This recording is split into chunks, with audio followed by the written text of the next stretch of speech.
This is a program you'll find ludicrously simple to follow. Here's how simple.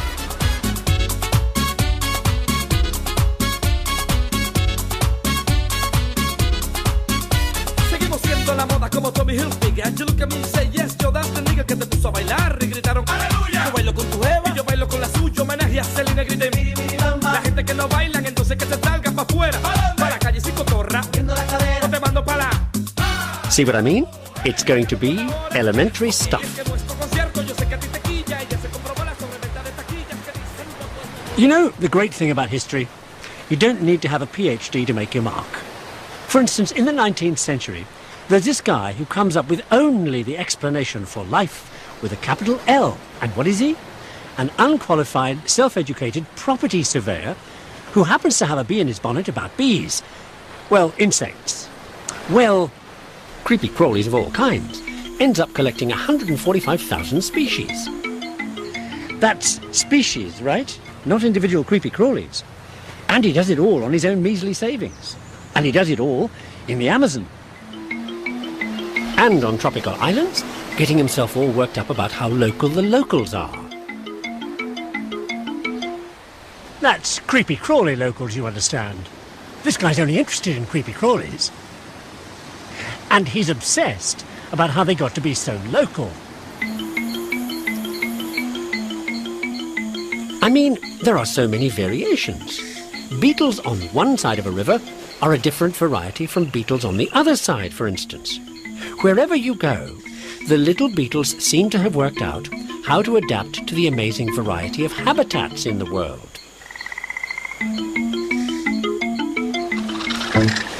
When he answers his own question, why do all these varieties get so varied and how? With his own answer, you survive if you fit the local conditions. In other words, the survival of the fittest, he blows everybody away. Well, he would have, except he lets some other guy who has the same idea publish first, and he blows everybody away. A frightfully polite, frightfully British case of, after you, Mr. Darwin. Matter of fact, there's a nasty rumour that our creepy crawly guy sent a letter with the key data in it to the great man, who said he'd only received it, quote, after some considerable delay, unquote. Like, after he'd published. Which is why it's not Origin of Species by Alfred Wallace. Wallace, you can tell, is a noble spirit. With which, by the way, he is also obsessed. Spirits, that is. And ghosts, mediums, trances, that stuff. No problem. Spiritualism is on the minds of some of the greatest scientists of the day. And maybe transferring to other minds.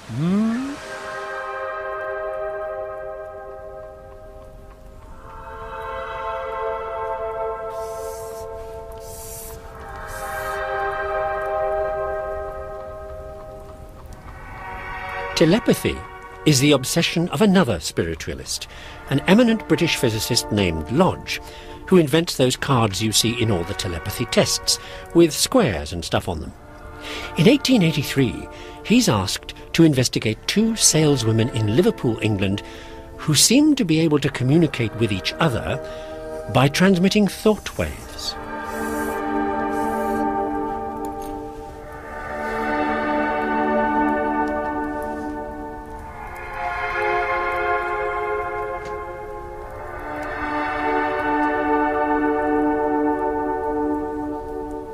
Not surprisingly, Lodge is interested in other kinds of transmission.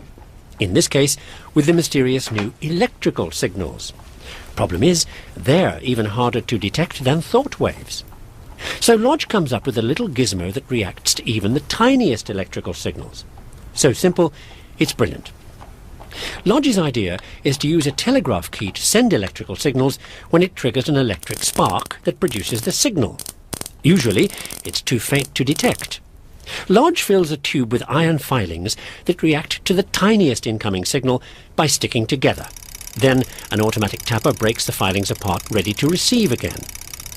Lodge's experiment shows his gizmo is working because the signal moves a needle and rings a bell. So yippee, Lodge has now shown you can send dots and dashes through the air with a spark. Big deal. Until along comes a Canadian bright spark by the name of Reginald Aubrey Fessenden.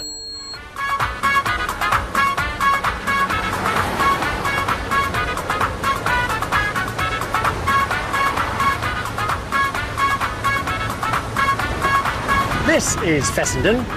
No, not the car. This. Arrollando, implacable, con sabor latino es Santoni Camilo, con todos los poderes, vacilando en esta radio, no hay pa' nadie. Instead of using that spark that Hertz and Marconi and everybody else has been using, Fessenden was working for the US government on an amazing new thing called radio weather forecasting, has the idea of using not dots and dashes but continuous waves. Now, how you do that? Get ready for some gobbledygook about transmission and such. Hey man! In 1906, the Dude Fessenden makes electricity with an electricity maker. You know, magnets spin round in a copper wire and make electricity. Okay, this electricity goes up a big antenna and out into the atmosphere. In the electric waves you know about. Now here's Fessenden talking at the microphone. And that turns what he says into little waves. And they go on the big wave and what they call modulated. Yeah. At the other end, you just unscramble it all and you get the first radio with talking and music and all that jazz. Cool, man. Oh, yeah.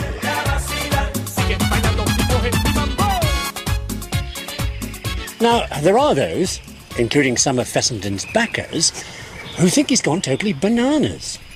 Except for one bunch of people who have gone totally bananas. Now, you might wonder why a bunch of banana people would freak out over long-distance radio. Well, take a closer look at the fruits of their labours.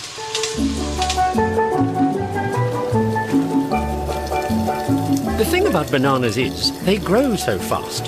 And what that means is, in places like here in the Dominican Republic, you can pick your bananas all year round.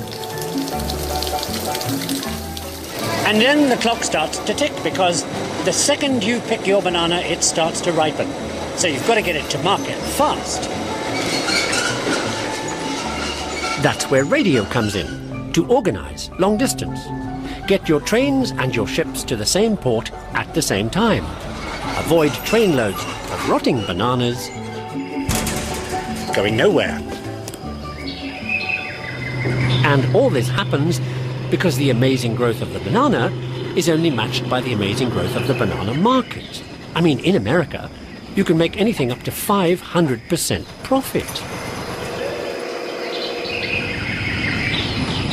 Well, quicker than you can say United Fruit, certain Americans with interests in growing investments, like bananas, split to Central America, where they end up owning large bits of these countries and owning large bits of their governments, thus giving the language a new term, banana republics.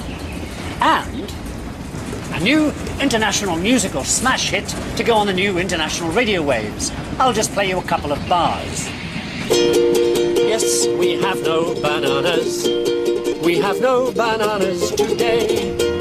We've broad beans like bunions, cabbages and onions, and all kinds of fruit and say. We have old-fashioned tomatoes, nice Jersey potatoes. But yes, we have no bananas. We have no bananas today. Now, if the reason you have no bananas happens to have something to do with their state of health and such, well, there's only one thing to do. Send a postcard explaining your problem to Switzerland. OK, hold it. We started with Beetle Freak Wallace, who's a spiritualist like Lodge, who invents a way to make it possible for Fessenden to go on and develop proper radio, around 1910, grabbed by the United Fruit Company to help organise their banana business. And if your bananas get sick, the place to write to is Switzerland.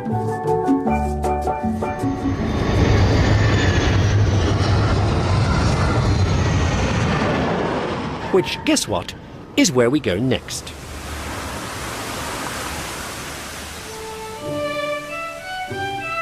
See, back then, Top Banana in Bananas is a terminally boring Swiss botanist living here in Geneva. OK, let's see how long I can hold your attention. This guy is the second in what will turn out to be a long line of family botanists. His name is Candolle, and he's a professor at Geneva Academy. In 1882, he comes out with a book in which there's the first detailed botanical description and anything you might ever want to know about bananas. Look. OK, had enough? Candolle also produces other books you can't pick up. Gripping stuff. The Age of Trees, How to Give a Plant a Name, the lesser-known diseases of grapevines, and all this described by fellow botanists quite seriously as classics in the field. Still awake? OK, how about this? Take a look at Candolle's research notes. How's this for the obsessive noodler's mind at work, eh? Now, the reason this Swiss scientist is so exciting he would cure your insomnia is in this show at all is because Candolle does one other thing. He persuades the Geneva authorities here to start using an amazing recent invention, a thing called a postage stamp. By 1874, so many other countries have followed the Swiss example and started mail services that there is a critical postal problem to be licked. Not the stamp. What happens after you stick it on the letter and send it off to foreign parts wherever they may be? Which back then is anybody's guess. So in 1874, here in Switzerland, everybody gets together to standardise everything. Rates, types of mail, that stuff. At the same meeting, they also OK the use of a weird new postal gizmo recently invented in Austria for expressing the sentiment, wish you were here. A postcard.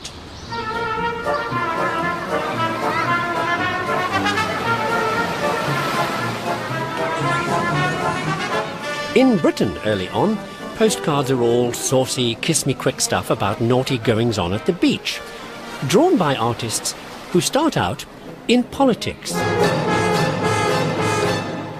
See, these cartoonists get their start in life thanks to a satirical magazine called Punch that kicks off back in 1841 and specialises in targeting public figures like fat cat politicians who are doing nothing about the terrible social conditions and corruption among government officials. In 1843, the magazine turns its attention from political problems like speculators and such to art, and a national public competition to design some giant frescoes.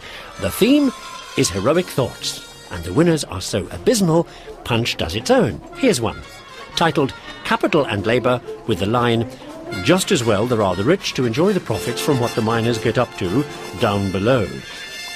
The reason there's a fresco competition in the first place is this: the bare walls of the new Houses of Parliament, the old ones having burnt down a few years before. As it happens, in spite of Punch, some of those awful frescoes actually get painted, and then intelligently covered over. Meanwhile, the Parliament building itself. The word that floats to mind is, I suppose, fake. Well, take a look. I mean, it's 1840, and they're building something more like 1340. Mostly to designs by Augustin Pyramus, who sounds a bit of a weirdo. I mean, he actually writes a book with the serious title of The True Principles of Pointed Architecture. Now, Pyramus doesn't build this place, but he puts in most of the design. And there's more fancy detail here than a wedding cake. Pyramus a total freak for imitation Gothic curlicues with everything. But where he goes architecturally ape is with the interior of the House of Lords, the greatest fake of all time. Mind you, all this historical ceremony and people dressing up is, if you think about it, entirely fake. I mean, none of them dresses like this at home, do they? Main thing is, it's all great for tourist revenue.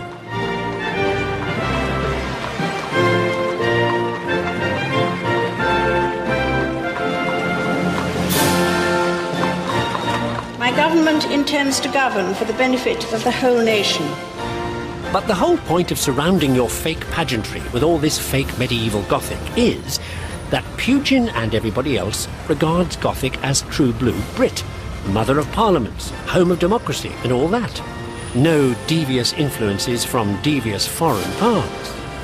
Ironic, really, given where the mania for this Gothic revival actually comes from in the first place. Devious foreign parts.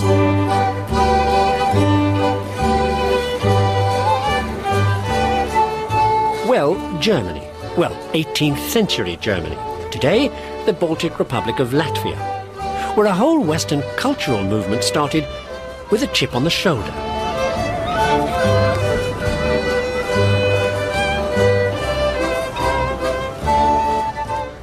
This is the shoulder in question.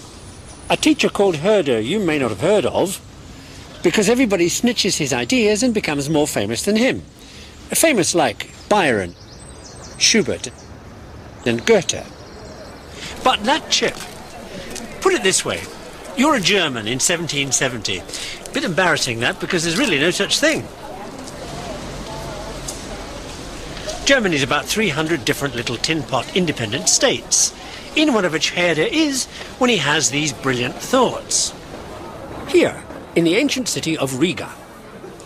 So there's no German national anything, right?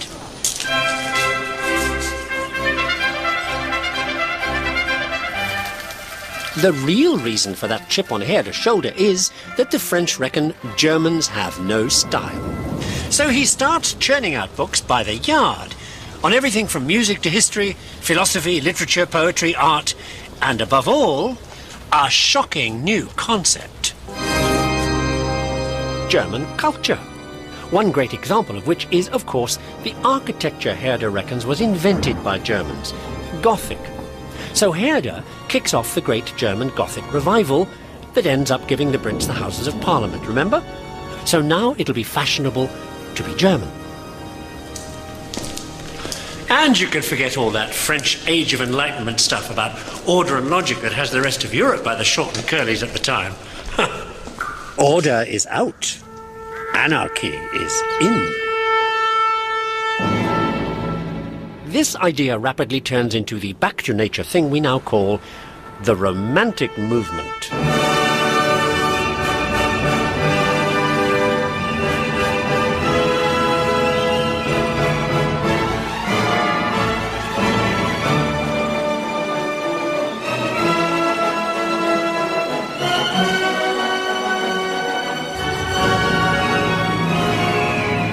Okay, that's enough of that.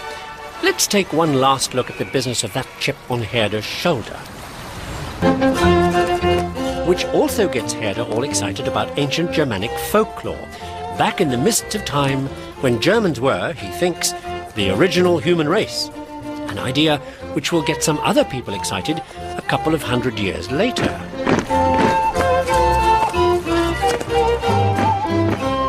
Now, a key element of any ancient culture and all that is language.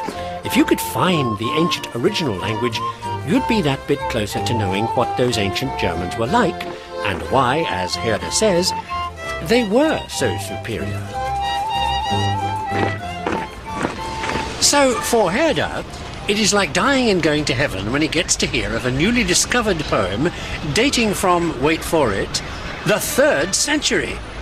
It's in translation, of course. Point being, the original text is so old, it's in a lingo nearly nobody talks anymore. Because here, we're talking ancient tales and legends from the Highlands of Scotland in Gaelic. Hiakiat at an shore, an bria shore. Now, the reason Herder gets to know about all this ancient Gaelic stuff is because, back in 1760, a Scotsman called James McParland is riding all round the Scottish Highlands looking for peasants who'll stand outside their cottages and spout Gaelic poetry for him to write down. If you'll just bear with me till they're settled, I'll get to the point, OK?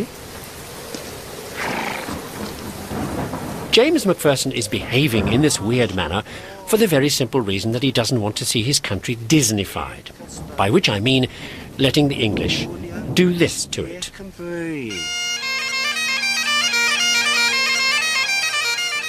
See, all this tourist brochure stuff about Scotland is introduced by the English after they've invaded the country and destroyed the clans and, quote, pacified the place, unquote, which they do by making it illegal to wear the tartan or speak Gaelic or carry a sword, and by evicting Scottish Highlanders from their lands and burning their homes.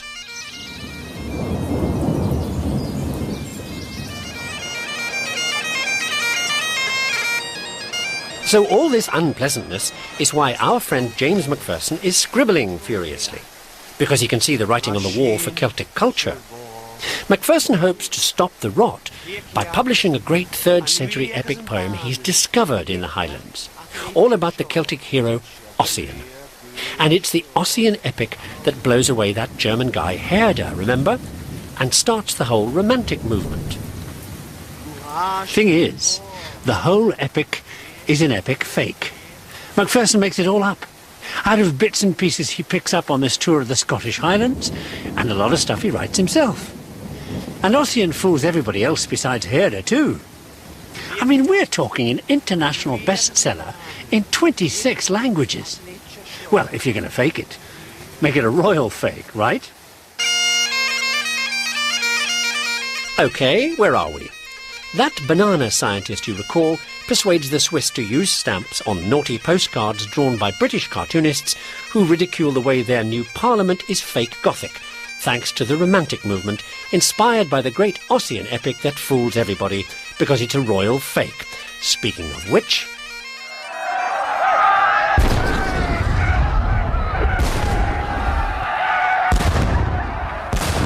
Welcome to the Battle of Culloden in 1746, where the English inflict a great defeat on the Scots, and which gives them the excuse for those terrible atrocities in Scotland later on. And the reason I said royal fake is because that's who starts all this mess. A royal fake called Charles Stuart, aka Bonnie Prince Charlie, who wants to be King of England instead of the King of England, and who's a fake because he was born in Rome and has never set foot in Scotland till now, and never does again after this little disaster.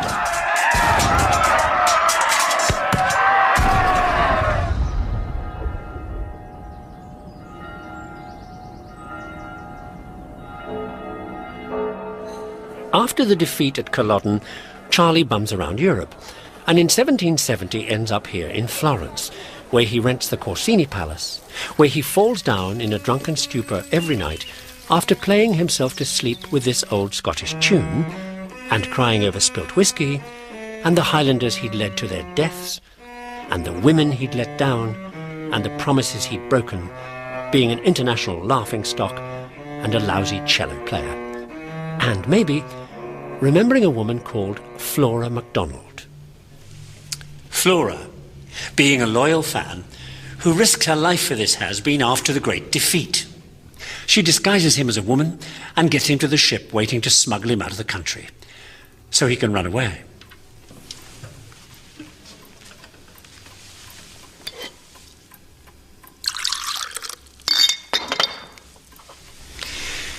And you know, to this day, there are still Scotsmen all over the world who raise their glasses to Prince Charles Stuart and toast the king over the water, conveniently forgetting the drunken old sot, ending his days here in Italy, ignored by everybody and covered in ulcers. Unlike Flora MacDonald, who makes her own escape to somewhere altogether better for the health. North Carolina.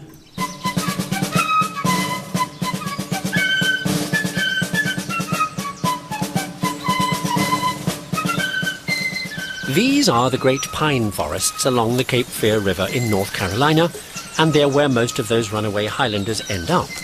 because it's a long way from the English, and the American colonists here welcome them with open arms, and most of all, because these trees are what you might call a license to print money.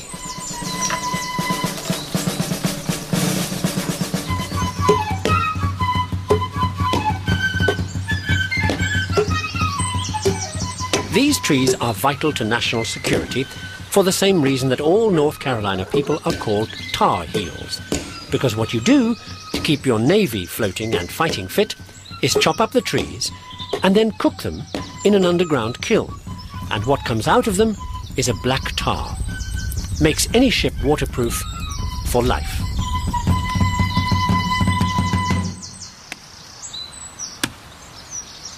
The other money-making product that comes from these trees is just as easy to get at. Make this kind of cut in the tree and resin oozes out. Put your resin in a still, boil it up, condense the vapours that come out of the still, and you've got yourself every Navy doctor's dream, turpentine. Today, we use it for paint thinner. Back then, they drink it, or rub it on, because it's supposed to cure pretty much any disease that you could ever catch.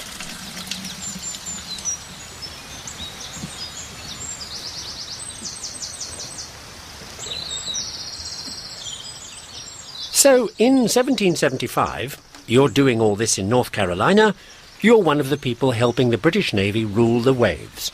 And North Carolina. But not for much longer. One of the reasons American independence is such a pain for the Brits is they lose their North Carolina turpentine. And now here's a really weird connection. North Carolina was originally named after King Charles II, who was also crazy about turpentine, but for a very different reason.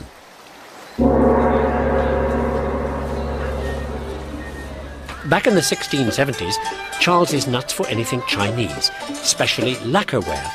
And one ingredient of lacquer is turpentine. Mind you, by the time European royals like Charles II are collecting this stuff, only royals can afford it, like 100th thou a piece back then. Lacquerware costs an arm and a leg, because there's a craze for it in the West, and because no Chinese will tell the round eyes how to make it. So the secret puts the price up, and sets the fashion for Chinese bad taste.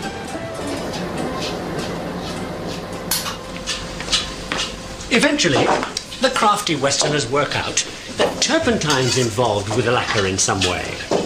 Around 1720, some Welsh genius comes up with a fake lacquer recipe. He calls what it does Japanning. Well, Japan, China, nobody in Europe knows the difference. Okay, here's the Welshman's recipe. Take 1 part linseed oil, mix with 1 part umber and 1 part iron oxide, strain the mixture after heating it up, and then boil the whole thing up until it's thick like tar. Here's one I prepared earlier. Dilute with turpentine, and you have yourself a varnish that's close enough to the real thing to pass for Chinese. Or Japanese, what do they care? This trick makes a small Welsh town famous all over nowhere for what becomes known as Pontypool, name of town, Japanning, name of lacquer. Now, you'll have seen Pontypool Japanning before, if your great-grandmother put her tea in a tin like this. Because the other thing Pontypool is famous for, back then, is the very thin sheet metal they make. At the first really good iron rolling mills in Britain. So that Welsh lacquer isn't developed for use on wood, which is expensive, but for use on tin plate, which is cheap. And tin plate's another trade secret, only this time the secretive ones are not Chinese.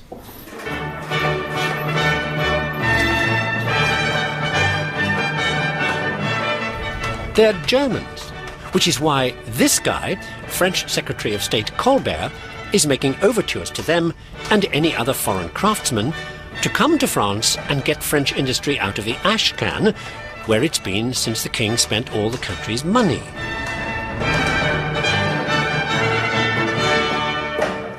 Well, the German tin plate people won't come, but lots of others do, and Colbert sets up factories, so France can make luxury goods like these instead of importing them all. Colbert floats a lot of ideas for economic recovery, so France can become a superpower. Some fail, but the one that floats the best is the reason why Colbert has a modern missile cruiser named after him.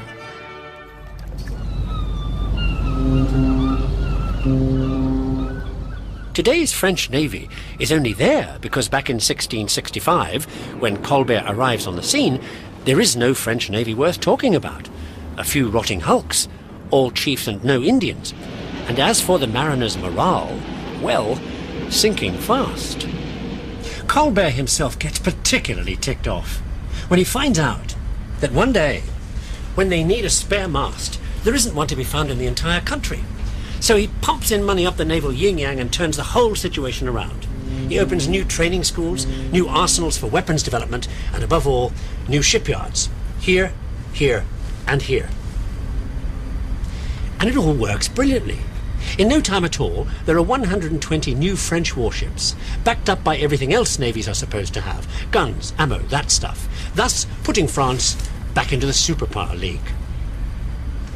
Matter of fact, Colbert and his grand plan for France is why today, all over the world, they still speak French in much of Southeast Asia, Africa, the Caribbean, and of course Canada. Ex-colonies, thanks ultimately to Colbert. Now, Colbert can't do miracles, so all those new French ships he orders are well equipped with Swedish cannon, Prussian naval stores, Dutch ammunition, Italian masts made of Polish timber, designed by English naval architects and built by Dutch carpenters.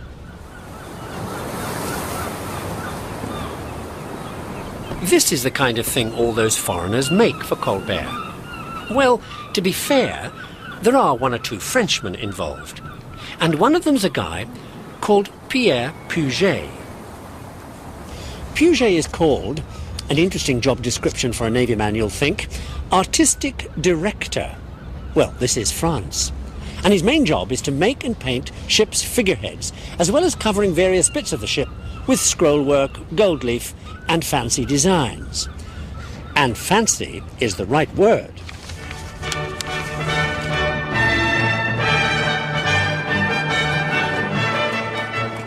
As one government bureaucrat remarks, Puget's decor makes his ships look more like palaces. Not surprising, really, considering Puget gets his start in what can only be described as palatial circumstances. Not here in France, more's the pity. As it happens, Pitti is the name of that palace I was talking about, where Puget gets his first break as a painter. The Pitti Palace in Florence. The Grand Ducal Palace of the Grand Dukes of Tuscany, which we'll get to in a minute. Meanwhile, time for another catch-up. After helping Bonnie Prince Charlie to escape, Flora MacDonald heads for North Carolina, where they produce naval supplies like tar for waterproofing ships and turpentine that helps to make Chinese lacquer that a Welshman puts on tin plate that Colbert wants France to produce as part of an economic recovery package, which includes a new navy with ships decorated by Puget, who gets his artistic start at the Pitti Palace in Florence, where we go next.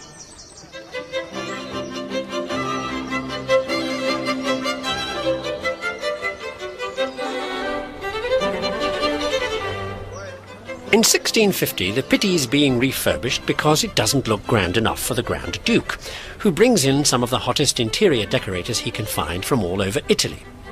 One of these home improvement types, Pietro da Cortona, brings in an assistant, that ship painter Pierre Puget, and sets about covering various ceilings. The art world called the apartments Cortona does up the planetary rooms, because he puts stars and planets and stuff on the ceilings. Back then, they must have felt something like this.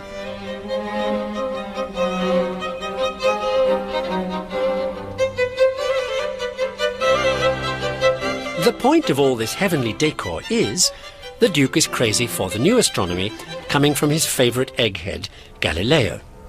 In 1657, the Duke and his brother start an Academy of Science so they can network with other nerds. This gives his dukeship the chance to pick up on the latest amazing discovery by Galileo's assistant Torricelli, who plays with a tube of mercury and discovers the space at the top of the tube. Nothing less than the thing the Pope says doesn't exist. The vacuum. Now, if you ask anybody who worked on the vacuum after this and discovered you could compress air and what it did when you did, they'd say Boyle, of Boyle's Law. Nobody remembers, except every French person, that in France, and only in France, it's called Marriott's Law. One other thing Marriott gets up to is looking at how fountains work. Now, this involves a water supply, and Marriott works out, with astonishing perspicacity, that most of the water supply around almost certainly comes from the sky. So Marriott moves on to weather forecasting, sets up a reporting network all over France. Of course, by the time the reports get to him, they're a little out of date. As usual with Marriott, somebody else has done all the work, a guy named Pierre Perrault, who's another perspicacious genius. He reckons that if rainfall is the source of supply for fountains, it's probably what fills up rivers too. So he spends a year measuring the total rainfall on the River Seine, and announces that the River Seine is unlikely to dry up. Well, since it never has, Perrault's astonishing scientific revelation doesn't make much of a splash. Still, he perseveres.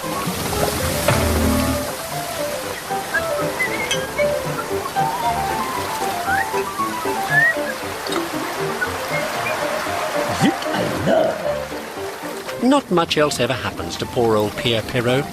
All in all, Pierre never goes anywhere and never does anything much. Bit of a Cinderella, I suppose. Funny that. His brother, Charles Perrault, writes it. Cinderella, I mean. And Puss in Boots and Sleeping Beauty and all those other stories in the first ever kids' storybook called Mother Goose. A whole world of make-believe where nothing is what it appears to be.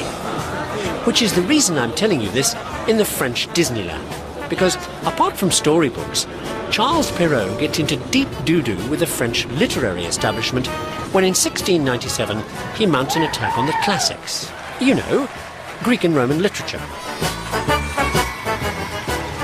And then he goes totally off the rails by describing everybody's big hero, the ancient Greek philosopher Plato, as boring. And then making remarks like, who gives a rat's ass anyway about all that ancient Greek and Roman stuff? We know far more than they did about everything. Well, all this goes over like a lead balloon with the French Academy, of which Perrault happens to be a member. I mean, everything hits the fan. And quicker than you can say everything hits the fan, the rumpus spreads across the channel to England, where it tickles the fancy of this guy. Jonathan Swift, world's greatest satirist, who drags the Brits into the fight. Now, Swift, who writes Gulliver's Travels and all that, is a churchman, but he's just a bit too good at the verbal vitriol, so he tends to get up the nose of very important people. So you can guess what that does to his clerical career prospects.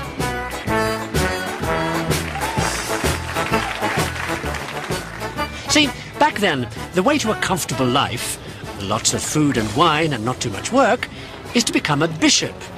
Well, Swift doesn't, but he does get to know one.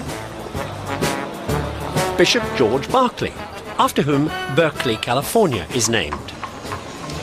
And Berkeley, or Berkeley, is the guy who comes up with a totally and radically new way of looking at looking.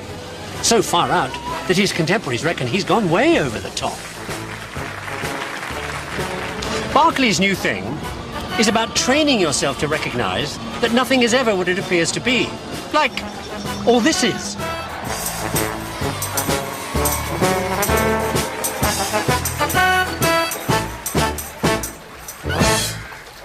Okay, here's Berkeley's idea about how we look at things and recognize them. Here's how he reckons your brain does it. Okay, here comes something. And it's got legs. Okay, it's also got arms and a head. Okay, legs. Chicken? No. Table? No. Giraffe? No. Human? Okay. Arms. Chicken? No. Military? No. Gorilla? No. Human? Right.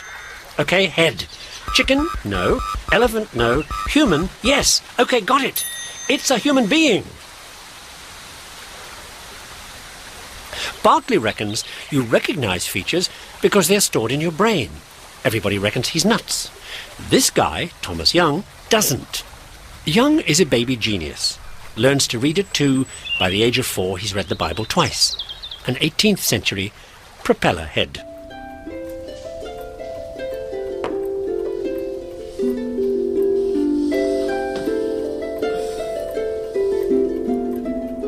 In 1793, in London, Young takes a candle, a lens and a prism and picks up where Berkeley left off.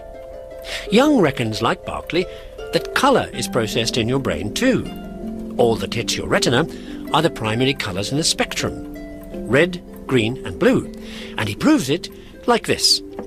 Shine a light through a prism and split the light into primary colours. Then slide in another prism and see if you can split up one of the primary colours. No deal. Can't be done. So Young reckons if you see colours that aren't primary colours, you're mixing the colours in your brain. Everybody reckons he's nuts. Doesn't faze him one bit. Goes on to discover light waves. Can you imagine what a genius like this does with his spare time, eh? Matter of fact, this. Young's the reason I know what my job description would have been in ancient Egypt. Smeu, Maat, Sejemet, Wa. One who reports what is seen and heard from afar. And we know this stuff because that's what Young does in his spare time. He cracks the ancient Egyptian language, no less. OK, where have we got? Cortona paints astronomical ceilings in the Pitti Palace for the Duke, who's turned on by Torricelli's discovery of the vacuum at the top of a tube of mercury. Barometers and weather forecasts excite Perrault, whose brother starts the literary revolt that also involves Swift, whose pal Bishop Berkeley thinks up a new theory of vision, confirmed by Young, who then gets deeply into ancient Egyptian. Young cracks the ancient Egyptian language because, quite by accident, he gets involved with an ancient Egyptian stone covered in writing. One day, when he had nothing better to do, somebody lent him the Rosetta Stone to play with. Here it is in the British Museum. Snitched by the Brits in Egypt, spoils of war. The same text in 3 different scripts. Greek and 2 different ways of writing ancient Egyptian. Young takes a closer look at this kind. After a while, Young decides that the little groups of signs that repeat all over the place must be common words, like and that bigger groups that appear regularly could be some kind of title, like king, maybe. Then he finds names he knows, in the Greek writing, like Ptolemy, and locates where they are in the Egyptian. And sure enough, it all starts to make sense. Once you've done that with this kind of Egyptian writing, you just repeat the trick for hieroglyphs. All this you can do thanks to this giant book, produced by Napoleon scientists after they invade Egypt in 1799, where, as I mentioned, the Brits clobber Napoleon and then grab the Rosetta Stone. Thing is, the book's got a zillion drawings of what they all saw up the Nile, including a load more inscriptions for the hieroglyph codebreakers to work on. And there are all these drawings because of the speed those Frenchmen were working at up the Nile, getting the lead out, in more senses than one. Because France has just solved the great French pencil crisis. See, because of the war with England and everybody else, French imports have been blocked. So pencils, which they have always imported, are in short supply. By 1795, things are so desperate, they're licking their stubs. And then French genius solves the problem. A fellow called Nicolas Conte invents a mixture of graphite and clay, and voila, an amazing new artificial pencil lead. That's why that giant pencil sketchbook got done up the Nile. And then published by that pencil inventor Nicolas Conte. Successful guy. A bit of a high flyer, really.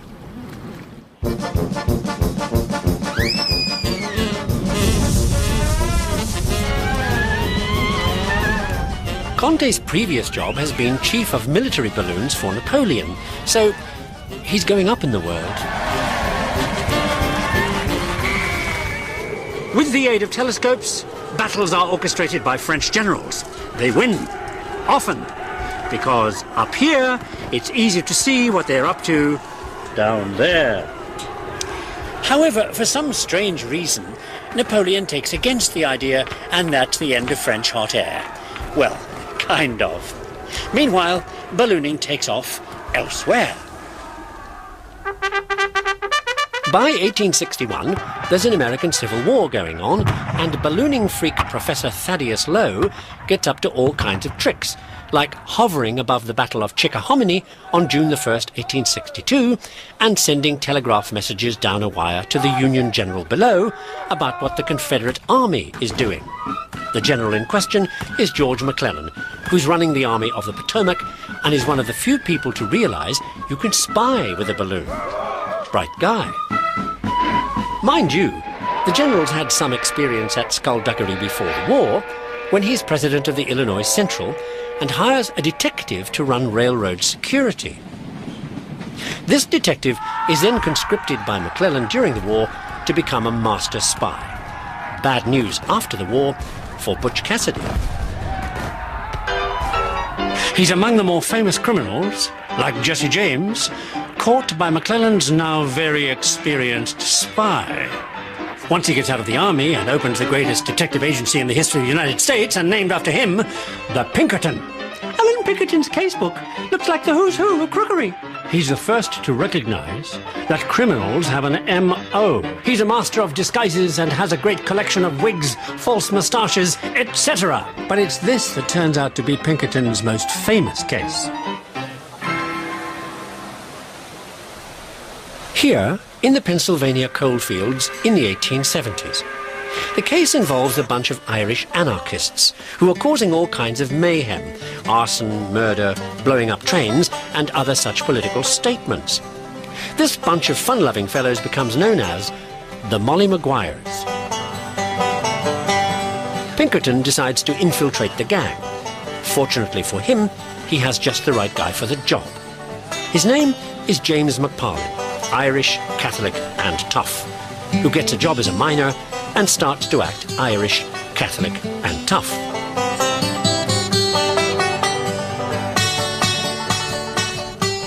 For 2 years, he sends Pinkerton secret reports and avoids killing the people he's been ordered to by taking to whiskey, so the Mollies will think he's a hopeless drunk, and becomes a hopeless drunk.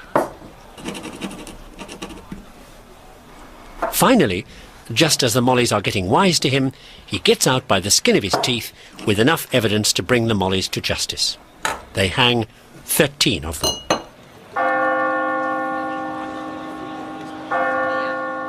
McParland goes off to Denver to recover from the booze and dies a broken man.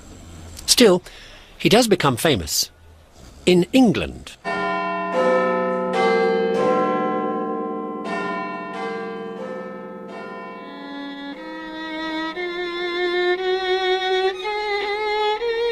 This is where McParland would have become famous. If this place had ever really existed, or the fellow who is supposed to have lived here, neither of which ever happened.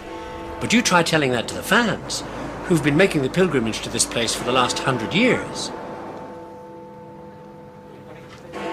And who, 100 years ago, learn all about McParland in a novel called The Valley of Fear, based on McParland's adventures with the Molly Maguires. But not starring McParland. Oh no. Starring the guy who never existed, who didn't live here at 221B Baker Street, or wear a deerstalker, or play the violin, or smoke a pipe, or have a physician's sidekick, or take dope.